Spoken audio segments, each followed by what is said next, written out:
And basically the more सबसे ज्यादा calls है from Bangalore, then Pune, then Hyderabad and then other cities. Okay, so I mean, if you really want a job, then I would suggest ki create at least go for the Bangalore and the Pune location. Don't accept the Bangalore offer, but just for the counter offer or just to get a confidence or to be familiar with the interviews, give the interviews of the Bangalore companies, जो भी Bangalore के companies है. And अगर आपको पुणे में ही चाहिए तो I mean आपको रिलोकेट के लिए तैयार रहना चाहिए अगर बाकी भी सिटीज देख रहे हो तो. एंड अभी इंटरव्यू में ज्यादातर क्या पूछते हैं, तो बेसिकली मैंने बहुत सारे इंटरव्यूज दिए, बहुत सारे क्रैक भी हुए, almost 90% of the sub crack हुए. सो अभी तक मतलब मैक्स 3 ही राउंड हो रहे हैं इंटरव्यूज के. फर्स्ट राउंड हो रहा है जो भी 45 मिनट्स का जा रहा है, second round 1 hour, and third is techno managerial round, and then last ये 4 राउंड हो रहा है. ओके, सो मैक्सिमम पूछ क्या रहे, तो basically they are expecting the machine learning as well as the generative AI, not only the generative AI, because मैंने ऐसे भी सॉफ्टवेयर इंजीनियर देखे जिनको जेएनएआई आता है but they don't have experience about the deep learning और the data science. So interview में वो क्या पूछते हैं कि एक कैंडिडेट को दोनों भी आना चाहिए. सो मैंने कुछ क्वेश्चंस नोट डाउन किए थे कि जो वो एक्सपेक्ट कर रहे थे और वो पूछ रहे थे. So basically most of the question are from the LLM fine tuning. So actually they ask you कि एटलीस्ट चेक करते हैं कि आपको एलएलएम फाइन ट्यूनिंग का कुछ एक्सपीरियंस है या नहीं, आपने हैंड्स ऑन कुछ किया है नहीं. सो एक्चुअली वो इन डेप्थ पूछते हैं कि कौन सा एलएलएम फाइन ट्यून किया था, कौन सी मेथड्स यूज की थी. मेथड इन द सेंस कि आपने पैरामीटर एफिशिएंट फाइन ट्यूनिंग किया या लोरा यूज किया, क्यू लोरा यूज किया, क्या यूज किया. तो इफ यू से कोई भी यूज किया लेट्स से, तो आपने कौन सा इंफ्रास्ट्रक्चर यूज किया. सो किस पे ट्रेन किया, आपने लोकल मॉडल लोकल मशीन पे या किस पे, जीपीयूज कौन से थे, उसकी रैम कितनी थी, और कितने बिलियंस का पैरामीटर्स का मॉडल था, फिर क्वांटाइजेशन कैसे किया उसको, और फिर उसका डेटा सेट कौन सा यूज किया. अगेन तो डेटा सेट आपने हगिंग फेस से लिया, खुद का प्रिपेयर किया, तो खुद का कैसे प्रिपेयर किया, ये सब ऐसे डिटेल पे पूछते हैं. ठीक है, तो ये हुआ क्वांटाइजेशन का. उसके बाद वो पूछते हैं कि फ्रेमवर्क्स कौन से आपको पता है. फॉर एग्जांपल अभी लैंगचेन है, लामा इंडेक्स है, स्टैक है, देन लैंग्राफ है, क्रू एआई है, जो अभी आपको पढ़ाए होंगे. तो वो जस्ट वो डिटेल्स में नहीं पूछते, बट जब वो पूछते हैं कि व्हाट्स डिफरेंस बिटवीन देम, आपने कौन सा यूज किया, आप किससे फैमिलियर हो, और उसका एडवांटेजेस क्या है और किसका डिसएडवांटेज क्या है, ये सब पूछते हैं. उसके बाद वो जेएनएआई में पूछते हैं कि आपने एलएलएम कौन से यूज किए हैं.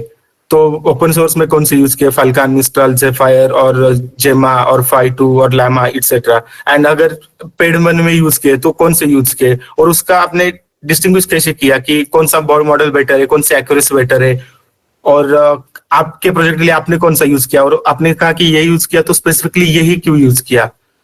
तो वो रीजंस वगैरह पूछते हैं. एंड देन बेसिक तो रैग बेसिक है, सब पूछते हैं, ऑलमोस्ट एवरी इंटरव्यू में रैग पूछते हैं, बट रैग में वो थोड़ा डिटेल में एक्सप्लेनेशन एक्सपेक्ट करते हैं. अगर आपको वो कहते हैं कि प्लीज एक्सप्लेन द रैग और द आपका जो भी रैग बेस्ड प्रोजेक्ट है वो आप एक्सप्लेन कर रहे हो, तो please try to explain from the scratch. I mean अगर रैग एक्सप्लेन कर रहे हो तो पूरा पाइपलाइन एक्सप्लेन करो, from the text extraction to the inference, जो मॉडल से इन्फरेंस आ रहा है. सो टेक्स्ट एक्सट्रैक्शन में ये आप कह सकते हो कि टेक्स्ट एक्सट्रैक्शन में क्या था, आपके टेक्स्ट में इमेजेस थे, टेबल्स थे, और फिर टेक्स्ट था, तो आपने टेबल्स कैसे एक्सट्रैक्ट किए टेक्स्ट में से, और इमेजेस थे तो आपने उसको कैसे हैंडल किया. तो आपने मल्टी मॉडल रैग यूज किया, इमेज की समरी जनरेट की, देन चंकिंग टेक्निक्स कौन से यूज किए, और स्प्लिटिंग कैसे किया उसको.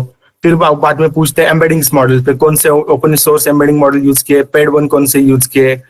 देन वो आते हैं वेक्टर डेटाबेसेस पे, तो वेक्टर डेटाबेसेस कौन से यूज किए एंड क्या डिफरेंस है अदर वेक्टर डेटाबेसेस में. और फिर पूछते हैं कि सिमिलरिटी सर्च पे, तो आपने जब चंक्स रिट्राइव करते हैं वेक्टर डेटाबेस से based on the cosine similarity और अदर टेक्निक्स, तो वो अदर मेथड्स क्या है जो रिट्राइवल के है. Then also sometimes they ask about the advance RAG system. So जब यहाँ पे री रैंकिंग होता है, कुछ अल्गोरिदम्स है जैसे BM25 वगैरह, वो जस्ट डिटेल में नहीं पूछते, बट जस्ट पूछते हैं कि आपको पता है कि नहीं. देन वो पूछते हैं कि प्रॉम्प्टिंग टेक्निक्स के बारे में. तो प्रॉम्प्ट में हमने देखा था, आई मीन आपने पढ़ा होगा कि 0 शॉट प्रॉम्प्टिंग है, few shot prompting, then tree of thoughts, then chain of thoughts etcetera, बहुत सारे. तो वो पूछते हैं. देन वो पूछते हैं कि इवैल्यूएशन के बारे में, because LLM sometimes hallucinate, not sometimes but always. I mean, अगर उसको सही से फाइन ट्यून नहीं किया होगा वगैरह तो वो hallucination क्या है, उसको कैसे आप टैकल कर सकते हो, या फिर LLM के इवैल्यूएशन के फ्रेमवर्क्स कौन से है, बीट फिनिक्स, रागाज और बाकी सब हो, उसके मैट्रिक्स क्या है, आंसर करेक्टनेस है, हेलुसिनेशन है, टॉक्सिसिटी है, आंसर रिलीवेंस है, जो भी है वो मैट्रिक्स पूछते हैं. Also some open I mean statistical metrics भी है, रॉक स्कोर है, ब्लू स्कोर है, बर्ड स्कोर है, मेटियोर है, ये सब उसका इंट्यूशन पूछते हैं. ज्यादा डिटेल में नहीं पूछते बट वो क्या करता है वो पूछते हैं. Then also sometimes they ask about the LLM guardrails. So अगर फाइनेंशियल चैटबॉट है, अगर आप फाइनेंशियल रैक डेवलप कर रहे हो तो समटाइम्स की उसको आपको अगर कस्टमर का डेटा है, बीट बैंक्स बैंक का अकाउंट नंबर है, ओके, तो आपको रिवील नहीं करना है, तो उसको फाइन मास्क कैसे करोगे या उसको LLM को गार्डरेल कैसे करोगे, तो वो जस्ट ओवरव्यू पूछते हैं. एंड फिर रैक के टाइप्स पूछते हैं कि नेव रैक क्या है, बाकी के रैक, एडवांस रैक में क्या होता है, जस्ट ये. एंड देन जेन में बेसिकली इतना ही पूछते हैं. और फिर sometimes they ask about the quantization की कौन से टेक्निक्स है एंड आपने कौन सा यूज किया था, etcetera. And then remaining question will be based on NLP, deep learning and the data science only. तो deep learning में most of the times they पूछते हैं कि ट्रांसफॉर्मर्स के, तो ट्रांसफॉर्मर में कौन से दो आर्किट आई मीन कौन से टाइप से, encoder only, decoder only, autoencoders क्या है. Sometimes they ask about the GANs, then variational autoencoders क्या है, आपको जस्ट यू चेक करते हैं कि आपको नॉलेज है कि नहीं. देन रिग्रेसिव मॉडल्स क्या है. And then sometimes ask about the जो आर्टिफिशियल न्यूरल नेटवर्क होता है उसका जो फंक्शंस होते हैं, जैसे कि लाइक एक्टिवेशन फंक्शन है या कुछ लॉस फंक्शन है, उसमें क्या डिफरेंस है, वैनिशिंग ग्रेडियंट क्या है. देन बाकी के जो भी उसको फंक्शंस है वो बेसिक पूछते हैं. Then also in machine learning में बहुत सारे क्वेश्चन पूछते हैं. फॉर एग्जाम्पल अगर आपके पास आप इम्बैलेंस डेटा है तो आप कैसे हैंडल करोगे उसको. फिर टेक्निक कौन से इम्बैलेंस डेटा सेट हैंडल करने के, बीट ओवर सैम्पलिंग और अंडर सैम्पलिंग. तो ओवर सैम्पलिंग में स्मोट है, एडासिन है, वो क्या है, वो बेसिक पूछते हैं. एंड देन ऑल्सो वो ये पूछते हैं कि एनसेम्बल टेक्निक्स क्या है, तो एडा बूस्ट क्या है, या फिर बैगिंग टेक्निक क्या है, बूस्टिंग टेक्निक्स क्या है. और एक आधा मशीन लर्निंग का एल्गोरिथम हो सकता है, उसका मैथमेटिकल इंट्यूशन पूछते हैं. फॉर एग्जांपल अगर लीनियर रिग्रेशन है तो उसका बेसिक मैथ्स क्या है बिहाइंड द सीन, वो पूछ सकते हैं. एंड पाइथन में तो ज्यादा कुछ पूछते नहीं है बेसिकली. तो पाइथन में एक आधा क्वेश्चन पूछ सकते हैं, वो भी based on the oops concepts. Encapsulation क्या है या इनहेरिटेंस क्या है अगर पूछा तो, और जनरेटर्स और डेकोरेटर्स क्या है, इट्सेट्रा, इतना ही.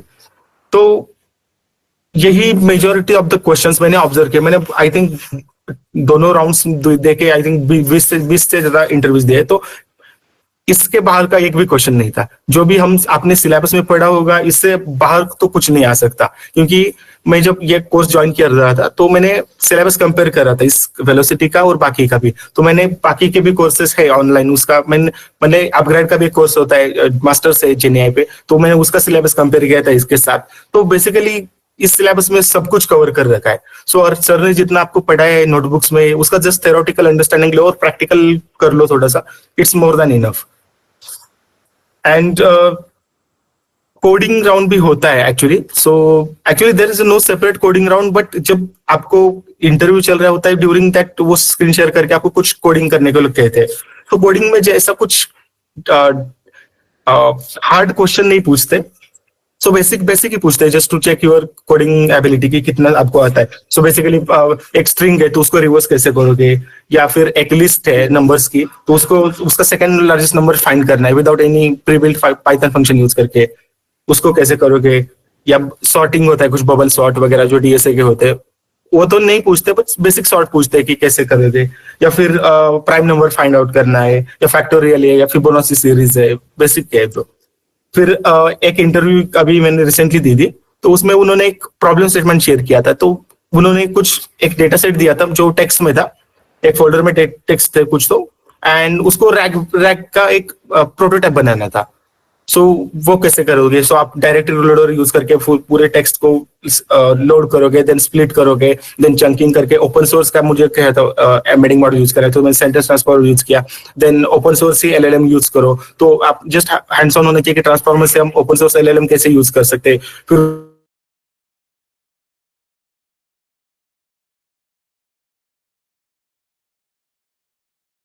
उसको सम बिट्स एंड बाइट्स वाला यूज होता है, वो करना चाहिए। फिर LLM का पाइपलाइन को, इसका पाइपलाइन को उसको रैप करके कुछ प्रॉम्प्ट टेक्निक्स रखिए, मतलब यही कोडिंग में पूछते हैं। आप वो कहते हैं कि you can use the internet but official documentation refer करो बस, don't use the chat GPT और वगैरह ऐसे बोलते हैं वो। आप लैंगचन का, LaMDA का कोई भी जो फ्रेमवर्क है उसका ऑफिशियल डॉक्यूमेंटेशन रेफर कर सकते हो, बट और स्टैक ओवरफ्लो वगैरह ये नहीं यूज करना।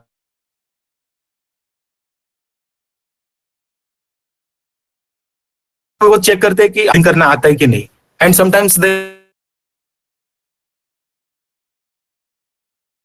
कुछ तो शेयर कर देते, थोड़ा प्रैक्टिस हो तो वो भी सॉल्व हो जाता है। तो वो लीड कोड का प्रॉब्लम कौन सा था मेरे केस में, तो एक नंबर था, उस एक लिस्ट थी नंबर्स की, उसमें से मिसिंग नंबर फाइंड, तो केसेस में वो सॉल्व हो जाते हैं।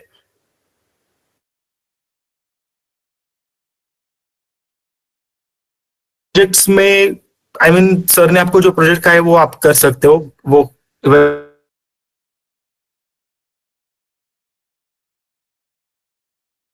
अगर कुछ वैरायटी में हो तो रैक में जस्ट डोंट, थोड़ा सा उसको एडवांस रैक करियो, एडवांस कुछ फीचर्स ऐड कर सकते हो आप, मल्टी मॉडल बना सकते हो उसको, या फिर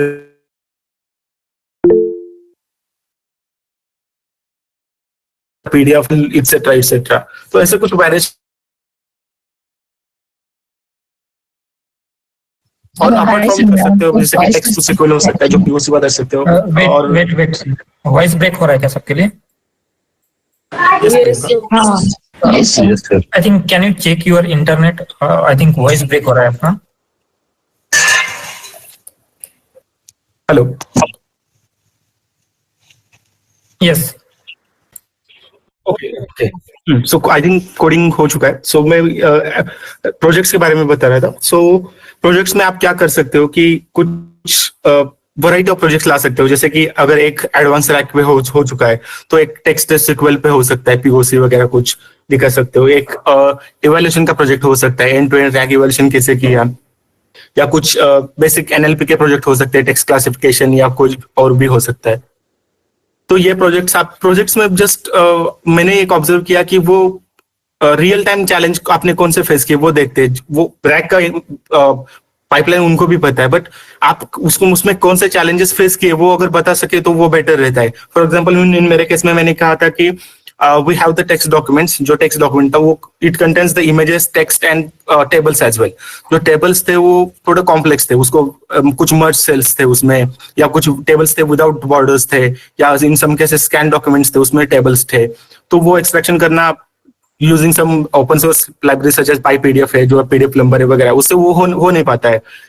सो वो केस में कैसे हैंडल किया, तो हमने कहा कि लेट्स से कि हमने ओपन सोर्स सब ट्राई किए, फिर हमने कुछ पेड वन ट्राई किए जैसे अनस्ट्रक्चर्ड IO है, या फिर लामा पार्स है वगैरह, या फिर Azure टेक्सट्रैक्ट है जो भी OCR है।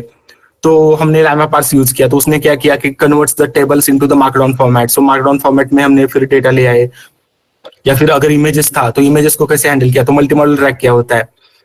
और मल्टी मॉडल में हमने ऐसे कह सकते हो कि मल्टी मॉडल का जो इमेज था, इमेज को हमने LLM को दिया और उसकी समरी जनरेट की, या फिर उसका टेक्स्ट एक्सट्रैक्ट किया, और फिर टेक्स्ट हमने वो अपेंड किया जो ओरिजिनल बाकी टेक्स्ट है उसमें। तो ऐसे हैंडल किया। और फिर आपने टॉप जो चंक्स, हम टॉप के चंक्स फाइंड आउट करते हैं, तो वो नंबर 5 जो भी सिलेक्ट किया वो क्यों सिलेक्ट किया, या फिर स्प्लिटिंग किया। जैसे से आपने कहा कि 1000 कैरेक्टर स्प्लिट किया और 200 का ओवरलैप था, तो वो फिगर आप कहाँ से फाइंड आउट की है, क्योंकि it varies domain to domain. आपने यही स्प्लिटिंग क्यों किया, पेज वाइज क्यों नहीं किया, या फिर पैराग्राफ वाइज क्यों नहीं किया। वो सब ऐसे जो डिटेल्स होते हैं वो डिटेल्स पे और अटेंशन देते हैं। सो यही होता है बेसिकली इंटरव्यू में। 2-3 राउंड होते हैं, और मोस्ट ऑफ द केसेस अभी तो बहुत सारे कॉल्स है, और ज्यादा पूछते तो वो GenAI पे होता है, और बाकी तो सब ट्रेडिशनल मशीन लर्निंग पे ही होता है। सो यही आई मीन मुझे इंटरव्यू के मैंने क्वेश्चन कुछ फाइंड आउट किए थे, तो यही थे मोस्ट ऑफ द केसेस। इसके बाहर तो कुछ नहीं था। जितना सर ने आपको पढ़ा है अगर उतना भी किया तो it's more than sufficient. Just focus on the hands on. And one more thing, आप जो इंटरव्यू में एक्सप्लेन कर रहे हैं आपका एक्सपीरियंस क्या है, मींस आपने प्रोजेक्ट्स क्या बिल्ड किए, राइट? सो उसी के ऊपर मोस्ट ऑफ द क्वेश्चंस होंगे। जैसे आई थिंक आपने इवैल्यूएशन एंड जो अदर प्रोजेक्ट किए थे, तो उसी के ऊपर क्या रहेंगे, मोस्ट ऑफ द क्वेश्चंस रहेंगे। तो आप जो भी प्रोजेक्ट लगा रहे उस प्रोजेक्ट के बारे में आपको कंप्लीट डिटेल्स पता होनी चाहिए।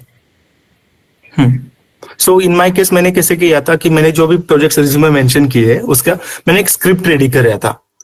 तो अगर 4 प्रोजेक्ट्स है तो मैंने उसका एक समरी स्क्रिप्ट रेडी करा था एंड देन पूरा डिटेल में एक स्क्रिप्ट रेडी करा था। सो जो हम प्रोजेक्ट एक्सप्लेन करते हैं तो प्रोजेक्ट में कैसे एक्सप्लेन करते हैं कि मैंने एक स्क्रिप्ट लिखा था कि उसमें सब प्रॉपर मैंने मेंशन किया था कि starting from the business context, फिर बिजनेस कंटेक्स्ट क्या था, फिर क्लाइंट्स का प्रॉब्लम क्या था, क्लाइंट्स की रिक्वायरमेंट क्या थी, देन योर सॉल्यूशन क्या था, योर अप्रोच क्या था, टेक स्टैक कौन सा यूज किया, उसको पाइपलाइन फिर एक्सप्लेन करना है, फिर उसका बिजनेस इंपैक्ट क्या हुआ। सो ऐसे स्ट्रक्चर्ड वे में एक्सप्लेन करो तो वो क्लाइंट को भी अच्छा लगता है और पूरा कुछ मिस नहीं होता, एक स्ट्रक्चर्ड वे होता है एक्सप्लेन करने का। सो अगर बिजनेस कंटेक्स्ट में एक्सप्लेन कर रहे हो, बिजनेस प्रॉब्लम क्या था वो एक्सप्लेन कर रहे हो, तो मतलब डिटेल्स में जाते हो स्टेप बाय स्टेप। अगर वो मतलब एक स्क्रिप्ट रेडी कर सकते हो, उसका रिवीजन कर सकते हो और जस्ट अपने साइड में कुछ नोट्स लिख के पॉइंट वाइज लिख सकते हो कि मुझे इसके बाद ये एक्सप्लेन करना है, और 2-3 इंटरव्यू के बाद वो तो हो ही जाता है। ऐसे कर सकते हो आप, मतलब प्रोजेक्ट को एक्सप्लेन करते वक्त ऐसे ये स्ट्रक्चर यूज कर सकते हो। So yes, if anyone have any question, please ask.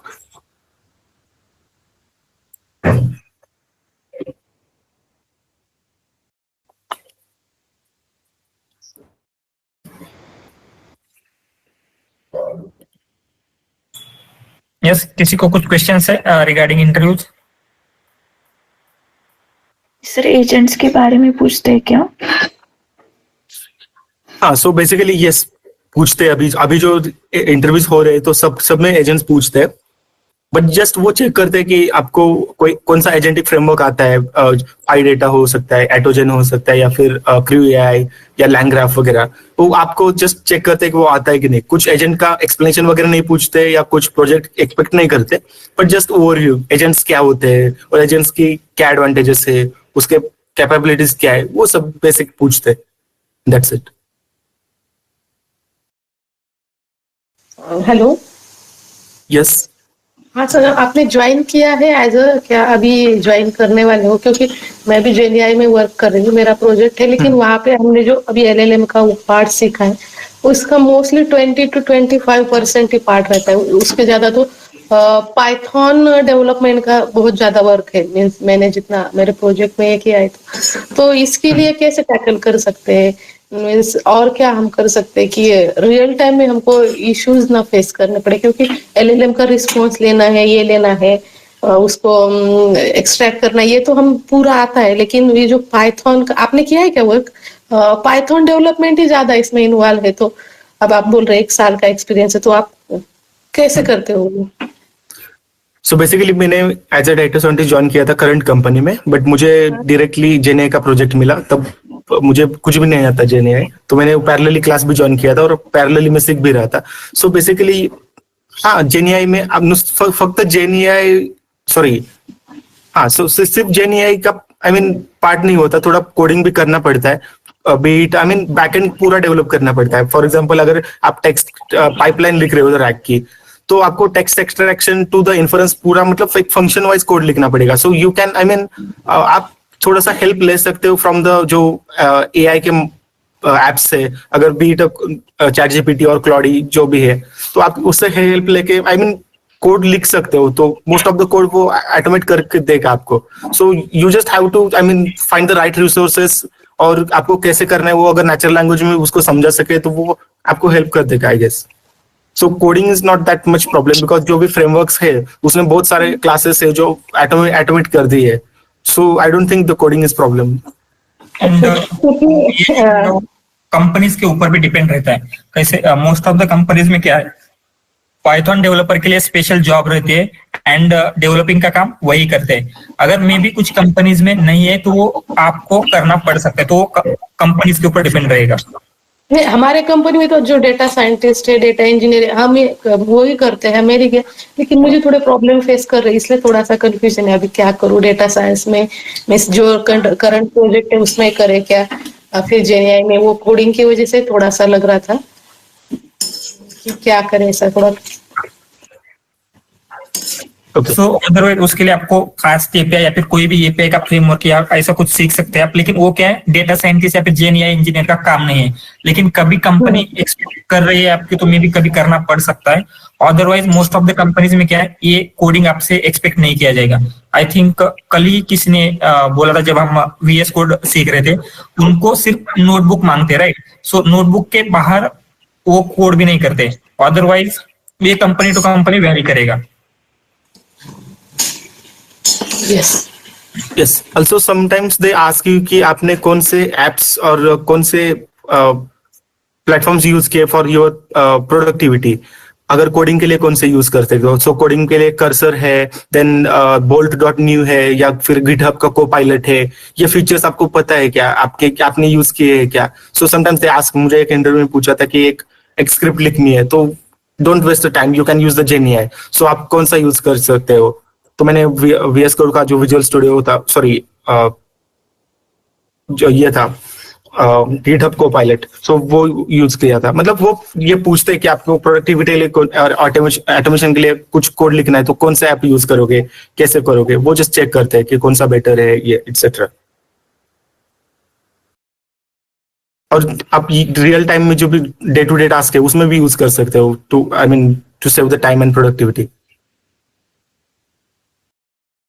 सो अभी तो जनवरी फरवरी में बहुत सारे ओपनिंग्स निकल रहे हैं, एंड अगर 3+ एक्सपीरियंस है, 3 years ऑफ एक्सपीरियंस, तो हो जाएगा। I mean just be a familiar with the interview, क्या पूछ रहे हैं, कैसे पूछ रहे हैं। एक दो इंटरव्यू जाने दो ऐसे, लेकिन बाद में समझ आएगा कि क्या पूछते हैं, क्या कुछ नहीं।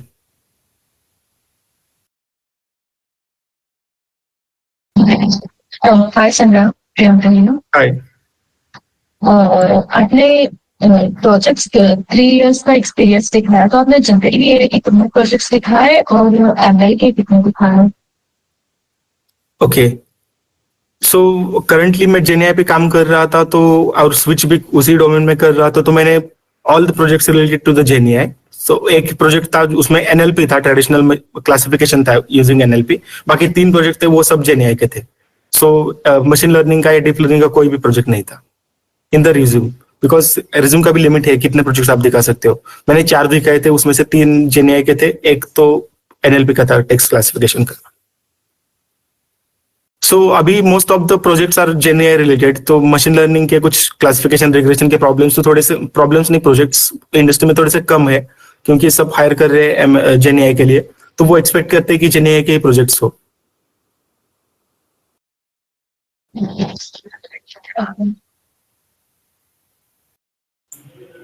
मीन्स अगर आप जेएनआई में 1 year का एक्सपीरियंस दिखा रहे, तो 2 to 3 प्रोजेक्ट्स आपके लिए सफिशिएंट रहेंगे। एंड 4 दिखा सकते हो वो भी चलेगा, लेकिन 3 प्रोजेक्ट मोर देन इनफ रहेंगे आपके लिए, अगर 1 year का एक्सपीरियंस दिखा रहे तो। अदरवाइज मोर देन 1 year का है, तो उसमें एनएलपी, मशीन लर्निंग और भी कुछ आप ऐड कर सकते हैं। सर बट हम अभी मैं तो काम नहीं कर रही हूँ, राइट, और मेरा तो काम एमएल पे है, तो फिर उस केस में मुझे जनरली भी है कि कितने दिखने का चाहिए। टोटल एक्सपीरियंस कितना है आपका? मेरा 3 years ऑफ एक्सपीरियंस है in my current company. Yes, so आप क्या कर सकते हैं, 1.5 year जनरेटिव एआई में दिखा सकते हो, जिसमें आप 3 जेएनआई के प्रोजेक्ट एंड एक एनएलपी का प्रोजेक्ट लगाएंगे।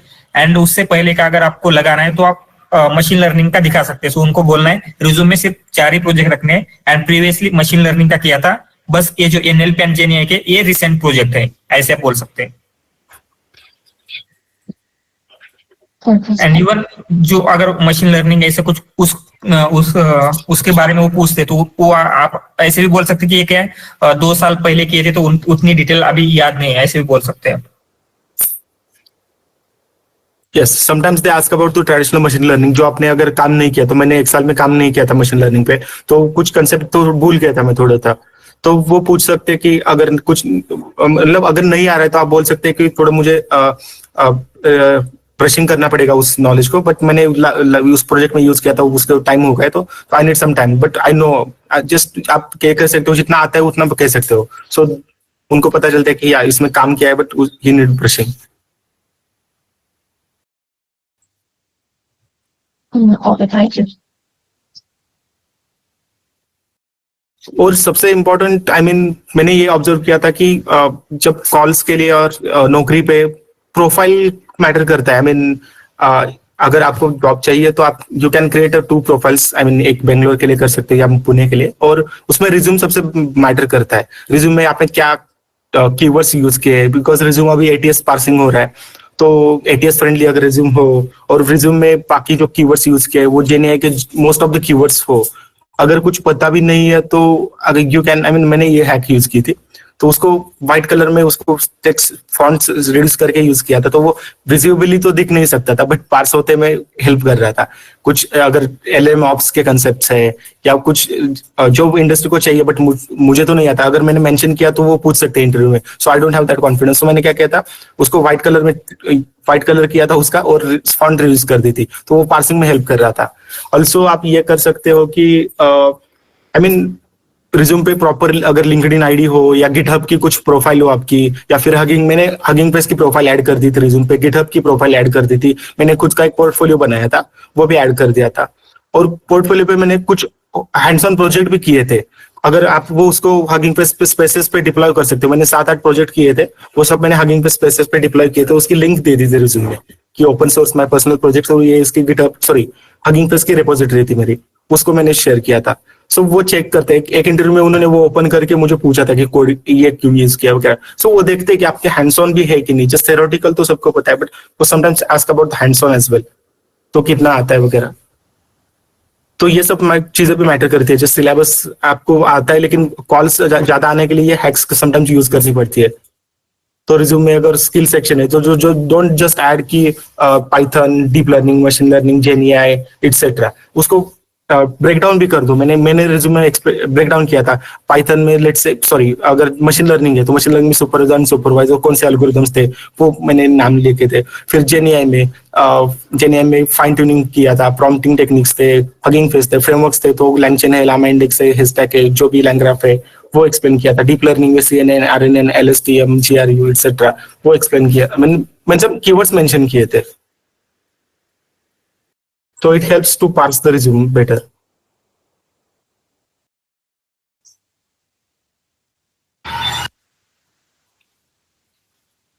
Any other ये जो questions? पर्सनल प्रोजेक्ट्स थे इसको मतलब आपने कौन से प्लेटफॉर्म पे किया था? प्लेटफॉर्म मतलब अपने पर्सनल PC पे किया था या किसी क्लाउड नेटवर्क पे Yes. किया था? इस टाइप के क्वेश्चंस को आप मैं- कैसे हैंडल कर रहे थे? हाँ, सो जो पर्सनल प्रोजेक्ट्स है वो तो बेसिक प्रोजेक्ट्स थे ना। अगर बेसिक मैंने कुछ एक AI एजेंट का प्रोजेक्ट किया था, जो मेडी AI चैटबॉट था, वो AI एजेंट्स यूज करता है। एक एजेंट था कि एक डायग्नोस्टिक कर रहा था, एक एजेंट डिसीज को, एक एजेंट उसको थेरेपी कुछ कर रहा था, एक एजेंट था उसको प्रॉपर ट्रीटमेंट दे रहा था। तो ऐसे मल्टीपल एजेंट्स है। तो मैंने उसको एक पाइथन स्क्रिप्ट लिखी थी, फिर उसको स्ट्रीमलीट के थ्रू UI कोड जनरेट किया, उसका UI इंटरफेस रेडी कर दिया, और वो कोड सीधा मैंने डिप्लॉय कर दिया हगिंग फेस स्पेसेस पे। तो बेसिक दो you don't need personal project के लिए कुछ क्लाउड पे डिप्लॉय करने की वगैरह कुछ रिक्वायरमेंट है नहीं।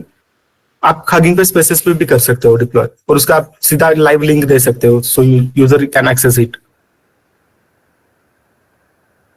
सो क्लाउड पे ज्यादा क्वेश्चंस पूछते भी नहीं है, बट अगर आपको है नॉलेज तो इट्स वेल एंड गुड। वो एक्सपेक्ट करते हैं कि एटलीस्ट कि कौन सा तो एक क्लाउड का प्लेटफॉर्म है, AWS या Azure पता हो। So it will be well and good actually. अगर 3+ ईयर्स ऑफ एक्सपीरियंस के लिए जा रहे हो तो वो एक्सपेक्ट करते हैं क्लाउड का भी experience, but less than that है अगर तो इतना भी सफिशिएंट है, more than sufficient I would से।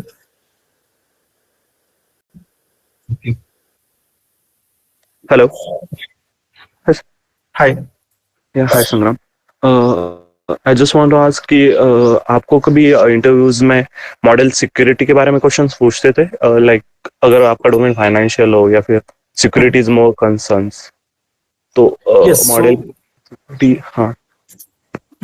तो दे आर जनरल नॉट, मुझे ऐसा तो स्पेसिफिक नहीं पूछा था, लेकिन जनरली पूछते हैं कि आप LLM यूज कर रहे हो तो डेटा सिक्योरिटी का कैसे हैंडल करोगे, क्योंकि अल्टीमेटली अगर API के थ्रू एक्सेस कर रहे हो, लेट्स से कि GPT यूज कर रहे हो, मॉडल का, जीपीटी का कौन सा भी, तो आपको उनके सर्वर पे डेटा भेज रहे हो तो उसमें डेटा लॉस्ट हो रहा है क्योंकि डेटा उनके सर्वर पे जा रहा है, तो they can use for their training और ओन पर्पस एट, तो उसको कैसे हैंडल कर सकते हो? So I mean there are multiple ways. आप अगर सीधा ओपन ए से यूज नहीं करना चाहते हो तो आप अज्योर ओपन ए के थ्रू यूज कर सकते हो क्योंकि अज्योर क्लाउड प्लेटफॉर्म है। देन अगर फाइनेंशियल डोमेन है तो आप खुद का जो फाइन एलएलएम है ओपन सोर्स खुद के सर्वर पे डिप्लॉय कर सकते हो, या फिर कुछ और भी टेक्निक्स हो सकते हैं, आई डोंट नो, बट ये पूछते हैं यस कि डेटा सिक्योरिटी कैसे कर सकते हो, आई मीन हैंडल कैसे कर सकते हो। हाँ, तो बेसिकली यही पूछते थे मेरे को। तो अगर मैं इनको आंसर्स करता था कि हमारा प्री डाउनलोडेड वर्जन था कि हमने मॉडल डाउनलोड किया था, then again they will tackle with कि आपका मॉडल साइज बहुत बड़ा होगा, तो आपने इस मॉडल साइज को कैसे टैकल किया, and after tackling model size how you got the permissions for this. तो ये वाले मतलब इसका बेस्ट आंसर या बेटर वे में क्या आंसर्स हो सकते हैं इसके? यस, इफ यू नो कि अगर आपको पता ही नहीं है ये चीज है तो यू कैन पोलाइटली से कि sorry, I mean we have the LLM of streams in our company, so they have taken care all, उन्होंने ये सब उसको टैकल किया था, so I don't have that much experience on this. So just हमने model को एक fine tune कर दिया कुछ, या फिर हमने कुछ वो मॉडल का नाम बता सकते हो, लामा 27 भी कुछ मॉडल था, हमने उसको प्रॉपर मॉडल बना के उसको क्लाउड पे मतलब प्रॉपर दे दिया उनको, तो बाकी सब वो टास्क उन्होंने किया था। You can say like that, और if you don't know so you can directly no don't have information, ऐसा बोल सकते हो। और sir can explain better way अगर कुछ हो तो, आई डोंट नो। या बेसिकली यही है, जो ओपन सोर्स मॉडल है उनकी साइज बिगर रहेगी, राइट। सो कुछ मेथड देखे थे कि हमने, अगर आपके मॉडल को आपको साइज रिड्यूस करना है तो क्वांटाइजेशन, यस क्वांटाइजेशन कर सकते हैं, यही मेथड्स यूज करेंगे। एंड अदरवाइज आप क्या कर सकते हैं, जो आपका इंफ्रास्ट्रक्चर साइज है, जैसे आपका जीपीयू है या फिर सीपीयू या मेमोरी की साइज, वो आप हाई एंड की मशीन अगर बाय करते हैं तो आपका मॉडल इजीली क्या होता है, आपके इंफ्रास्ट्रक्चर के ऊपर रन होगा।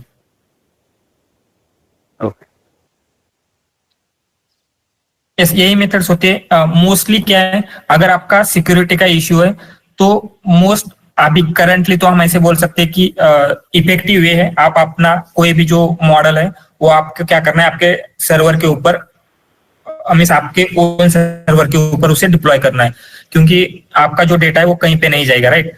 एंड परमिशन, आई थिंक किसी मॉडल का यूज करने की परमिशन ऐसे कुछ पूछ रहे थे क्या वो? हाँ, बेसिकली हमने एक POCs किया था and we want to deploy, but deploy करने से पहले हम every time I was said कि we need to pass the API token keys and Google AI tokens etc. तो they found some malware over there कि ये हम use नहीं कर सकते, how to deploy now this, नहीं तो which API you are using? Yes sir.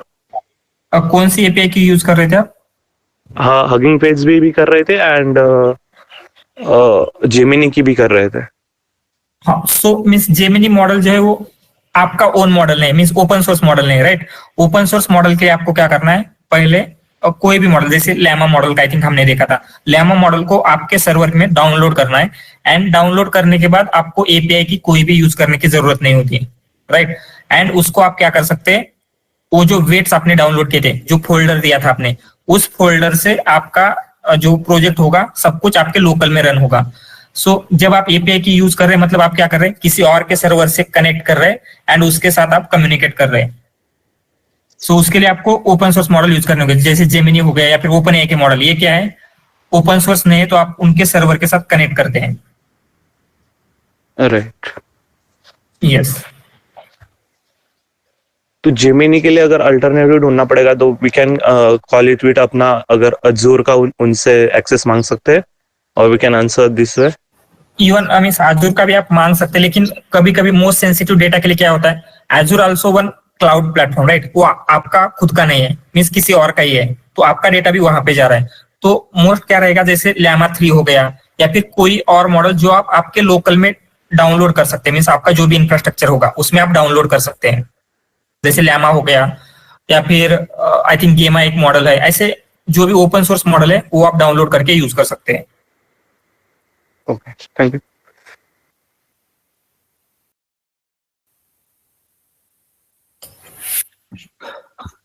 Okay, any other questions? या वो हगिंग फेस पे आपने जो प्रोजेक्ट डिप्लॉय किया है उसका सोर्स कोड नहीं है क्या? हाँ, सोर्स कोड भी होता है, just it's similar to the GitHub repository, source code भी वहां पे ही दिख जाता है। जस्ट टेक केयर कि अगर LLM यूज कर रहे हो तो उसकी API की प्राइवेट रख, आई मीन उसको प्राइवेट रख रहे हो, don't disclose it in the code. नहीं, मैंने आपका और- अभी ये किया ना सैंगो 07 करके, तो वो चेक किया तो उसमें मुझे कुछ कोड वगैरह नहीं दिख रहा है। नहीं, कोड है साइड में, अगर फाइल्स में देखोगे ना तो कोड होता है वहां पे। और अगर फ्री में अगर LLMs यूज करने हैं API के एक्सेस के थ्रू, तो you can use the Grok as well. So Grok में बहुत सारे मॉडल सपोर्ट करते हैं, डीपसीक R1 है अभी रिसेंट वन, या फिर लामा के सब मॉडल्स है, मिक्सट्राल है। सो OpenAI की परचेज करने की कोई रिक्वायरमेंट है नहीं, आप ग्रॉक के थ्रू भी एक्सेस कर सकते हो LLMs फ्री में। Okay.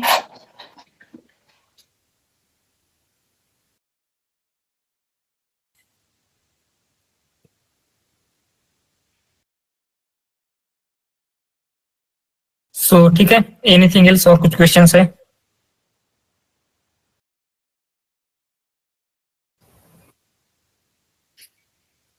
Okay then, thank you Sangram. Thanks sir.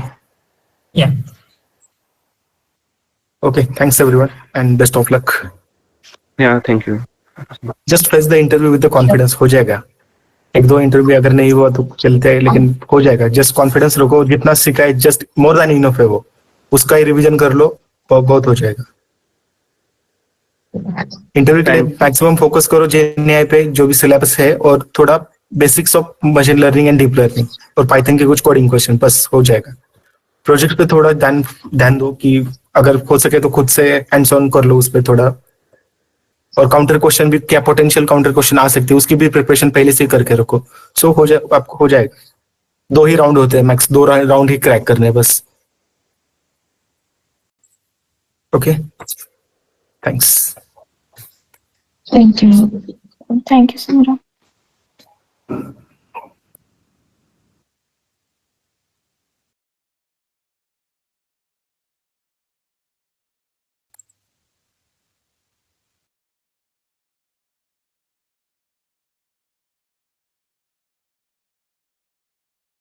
जो भी हमारा